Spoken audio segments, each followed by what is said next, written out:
बिस्मिल्लाहिर्रहमानिर्रहीम। अस्सलामुअलैकुम। क्या हाल है आप सबके? मैं भी बिल्कुल ठीक हूँ। और आज मैंने कहा गली से स्टार्ट करती हूँ। तो बस सुबह की मैंने रूटीन शेयर करी है। बच्चे स्कूल जाते हैं तो इस तरह मैं गली से सब्ज़ी लेती हूँ और जल्दी पका पकू के, और ये देखें सारा खाना वाना बच्चे स्कूल से जब आ जाते हैं ना तो इस तरह खाना वाना खा के ना किचन का ये हाल हो जाता है। जल्दी मुझे ये सब कुछ समेटना होता है, ये बोतलें वगैरह। और ये देखें स्टैंड, हमारा स्टैंड तो ऐसा हो गया है कि बिल्कुल बर्तन का ही एक, किचन का एक अहम चीज़ बन गई है। हमारा स्टैंड जो है ना, ये जो ट्राइपॉड होता है हमारा, ये हमारे साथ साथ बिल्कुल किचन में ऐसे रहता है जैसे बहुत ज़रूरी बर्तन। तो ये देखिए बच्चों ने खाना वाना खा के ऐसे ही छोड़ दिया है। मैंने कहा सब कुछ समेट समाट के अब मैं रात के खाने की तैयारी करने लगी हूँ। तो मेरी समझ भी नहीं आता क्या पकाऊँ। ये भी एक बहुत बड़ी टेंशन है ज़िंदगी की कि क्या पकाऊँ। सोच के मुश्किल हो जाता है, इंसान का दिमाग पक जाता है। और ये देखिए ये भी टमाटर लग रही थी, लेकिन ये टमाटर नहीं थी, ये प्याज ही थी। मैं समझी ये टमाटर है, इसलिए मैंने टमाटरों में रखा हुआ था इसे क्योंकि इसकी शक्ल देखिए बिल्कुल लाल हो रही थी। यहाँ मैं टमाटर काटने लगी हूँ। मैंने क्या किया, गोश्त उठाया, गोश्त डाला पानी में और प्याज डाल दी। और अब मैं टमाटर मोटे मोटे काट के डाल दूँगी। मोटे काट के डालने का ये फ़ायदा होता है कि ये जल्दी घुल जाते हैं, मतलब इनका छिलका आसानी उतर जाता है। ये भी इसमें डाले जाएंगे। सच बात ये है कि क्या पक रहा है मुझे खुद भी नहीं पता, कुछ समझ ही नहीं आ रहा क्या पकाऊँ क्या नहीं पकाऊँ, क्योंकि शोरबे वाला खाना खाने का दिल नहीं चाह रहा और जहन काम नहीं कर रहा है इस टाइम कि क्या बनाऊँ। वक्त ऐसा तेज़ी से भाग जाता है, सुबह कहाँ होती है शाम कहाँ होती है कुछ पता ही नहीं चलता। और एक वक्त सही वक्त पे खाना तैयार करना भी बहुत बड़ा मेरे लिए एक टास्क होता है कि बस मुझे ये है कि रात दोपहर के 3 से साढ़े 3 4 बजे से पहले मुझे खाना रेडी करना है अपना रात का, वरना मेरे लिए एक मुश्किल खड़ी हो जाती है। क्योंकि मैं ट्यूशन भी पढ़ाती हूँ, फिर बच्चे पढ़ने आ जाते हैं, फिर मुझे अच्छा नहीं लगता कि बच्चे जो हैं वो पढ़ते रहें बैठे रहें और मैं जो हूँ अपने काम निपटाती फिरूँ। इसलिए मैं कोशिश करती हूँ कि सारा काम जो है ना मैं पहले से कर लूँ और बस फिर सुकून से मैं बैठ के ना उन्हें पढ़ाऊँ सिर्फ। ये देखिए इस टाइम सब बच्चे सो रहे हैं स्कूल से आके, मैं बिल्कुल अकेली इस टाइम अपना काम निपटाती हूँ और बच्चे सो रहे होते हैं तो जल्दी या तो सो रहे होते हैं या स्कूल में होते हैं। ये 2 टाइम ऐसे होते हैं कि खुद ब खुद ही हाथ जो होता है ना वो जल्दी से चलना शुरू हो जाता है। वरना एक घर में एक शोर गुल, एक चहल पहल रहता है और फिर छेड़छाड़ी रहती है बच्चों की आपस में, बहन भाई आपस में एक दूसरे को शोर मचाते रहते हैं, छेड़छाड़ करते रहते हैं। उससे और दिमाग ख़राब होता है। उससे काम जो होता है ना वो ये जो जुमला होता है ना, मम्मा देखें, ये वाला जुमला जो होता है ना ये बड़ा जान ले लेता है। और ये देखें जब शाम में बच्ची सोकर उठे तो ये पानी भर रही है मेरी बेटी, क्योंकि पानी की बोतलें आजकल गर्मी इस कदर है, पानी डबल पिया जा रहा है, बहुत पानी पिया जा रहा है। तो ये मैंने कोल्ड ड्रिंक की बोतलें भी मैंने बताया था आप लोगों को, ये भी मैं पानी के इस्तेमाल में ले आती हूँ। तो यहाँ ये सारा पानी की बोतलें जो है ये भर के रख देती हैं इस तरह। ये भी एक ड्यूटी है, वरना पहले तो नॉर्मल पानी आया करता था। हमें याद है हम छोटे थे तो हमारी तो नल से ही पानी भरा जाता था हमारे यहाँ नहीं कि पानी मिनरल वाटर वगैरह आता था। हम तो गली का ही जो बाहर टैंकी का पानी होता था वही हम आराम से भैया बोतलें भर लिया करते थे। घर में कम से कम पानी होता था हर वक्त। अब तो ये है कि बाज़ार की बोतलें आती हैं और हर मेरे ख्याल है कराची में ज़्यादातर घरों में ये बाज़ार की ही पानी आने लगा है, क्योंकि यहाँ पानी का इतना ज़्यादा इशू रहने लगा है ना, उसकी वजह से परेशानी रहती है पानी की। तो इसलिए पानी बहुत एहतियात से इस्तेमाल करना पड़ता है। टमाटर मसाला और जो मैंने पानी में सब कुछ डाल के चढ़ा दिया था ना वो सब इस तरह की शक्ल का हो चुका है और गली में आ गया गुब्बारे वाला। तो ये टैपे भी आपको ज़रूर सुननी पड़ेगी, क्योंकि ऐसा हो नहीं सकता कि जब मैं वॉइस ओवर कर रही हूँ और कोई आए ना, ऐसा नामुमकिन है। ज़रूर कोई ना कोई हमारे जो मेरे वॉइस ओवर का हिस्सा बनता है गली में आने वाला। चलें कोई बात नहीं, तेल डाल के इसे मैं मज़ीद भून लूँगी। बोटियाँ मैंने डाल दी थी, थोड़ा सा एक गोश्त में डालती हूँ क्योंकि मेरे घर में बोटियाँ कोई नहीं खाता।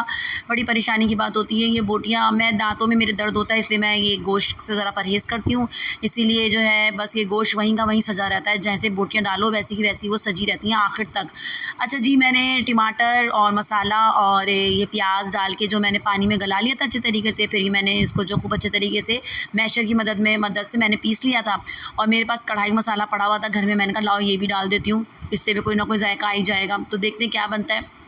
नहीं, बहुत अच्छा बना था, मैंने ट्राई किया था। ये सालन बहुत मज़े का बना था, इस तरह मैंने बना लिया था और ये बहुत टेस्टी बना था। ये कढ़ाई गोश्त टाइप का ही बना था, लेकिन मैंने इसमें प्याज और टमाटर की ना मिकदार बढ़ा दी थी क्योंकि इसमें मुझे ग्रेवी चाहिए थी। बच्चे जो हैं वो रोटी से ना ग्रेवी मांगते हैं।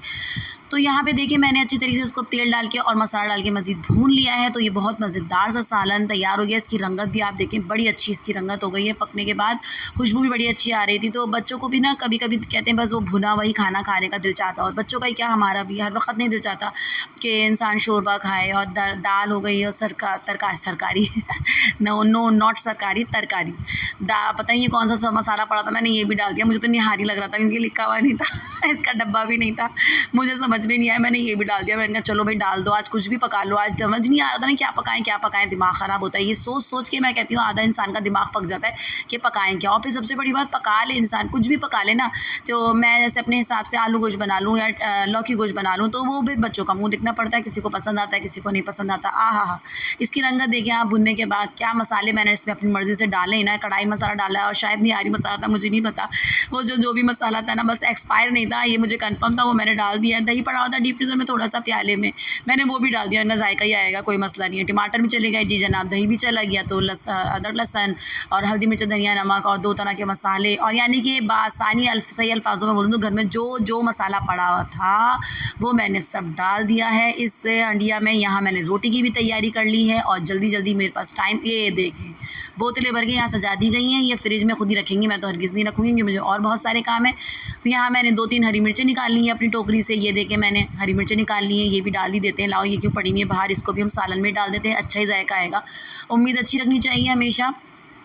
तो मैंने ये सारी चीज़ें जो हैं वो ये मैं अच्छे तरीके से धो लूँ ज़रा हरी मिर्ची अपनी, और ये इसको भी मैं डाल देती हूँ मसाले में। तो ये एक आज अनोखे अंदाज़ का सालन बना है। ये आप लोग भी कभी ऐसे ट्राई ज़रूर करिएगा, तजुर्बे करते रहना चाहिए इंसान को। कभी वो तजुर्बे कामयाब भी हो जाते हैं, कभी इंतहाई नुकसान भी उठा लेते हैं हम इन्हीं तजुर्बों की वजह से। लेकिन खैर है, मैं कहती हूँ अल्लाह से अच्छी उम्मीद रखनी चाहिए, इंशाल्लाह अच्छा सोचो अच्छा ही होता है। जनाब मैंने इसमें हरी मिर्ची डाल के इसको फिर दोबारा से ढक दिया है, पकाने के लिए छोड़ दिया है। यहाँ मैं रोटियों की तैयारी कर रही हूँ और ये देखें बेहतरीन सा मेरा कुछ मज़ेदार कढ़ाई प्लस निहारी प्लस घर का मसाला प्लस सालन तैयार हो गया है। और ये बहुत मज़े का बना था और बच्चों ने और मैंने और मेरे हस्बैंड ने बहुत मज़े ले लेके खाया। इसकी रंगत भी देखें आप, दिल चाह रहा है खाने का, रंगत देख के भी दिल चाहता है खाने का। तो मियाँ जी मेरे घर आ चुके हैं और ऐसा कैसे हो सकता है कि जब ये जल्दी घर आ जाए और घर में गैस आ रही हो, सबसे बड़ी बात गैस आ रही हो और रात को चाय ना बने, ये नामुमकिन बात है। रात का अख्ताम भी चाय पर होता है। 1 मिनट, ये सब्ज़ी वाले की आवाज़ भी आप सुनते चलें। ये देखें सब्ज़ी वाला भी आ चुका है गले में। ये भी मेरे साथ साथ ज़रूर वॉइस ओवर करते टाइम ऐसा हो ही नहीं सकता कि कोई ना। और ये मैं बहुत मज़ेदार चाय, क्योंकि जब मेरे मियाँ होते हैं ना तो मैं कोशिश करती हूँ चाय बेहतरीन बने, क्योंकि चाय वाहिद होती है जो हमारा जो थकन होती है ना पूरे दिन की, वो उतार देती है। चाय भी एक अलग ही मशरूब जिसने भी बनाया, इसका मज़ा जब है जब आपका साथ कोई पीने वाला हो, भले से वो मियाँ हो, दोस्त हो, बहन हो, भाई हो, बच्चा हो, बेटा हो या कोई भी हो, या अम्मी हो या अबू हो। मैं अकेले मुझसे चाय पी ही नहीं जाती है।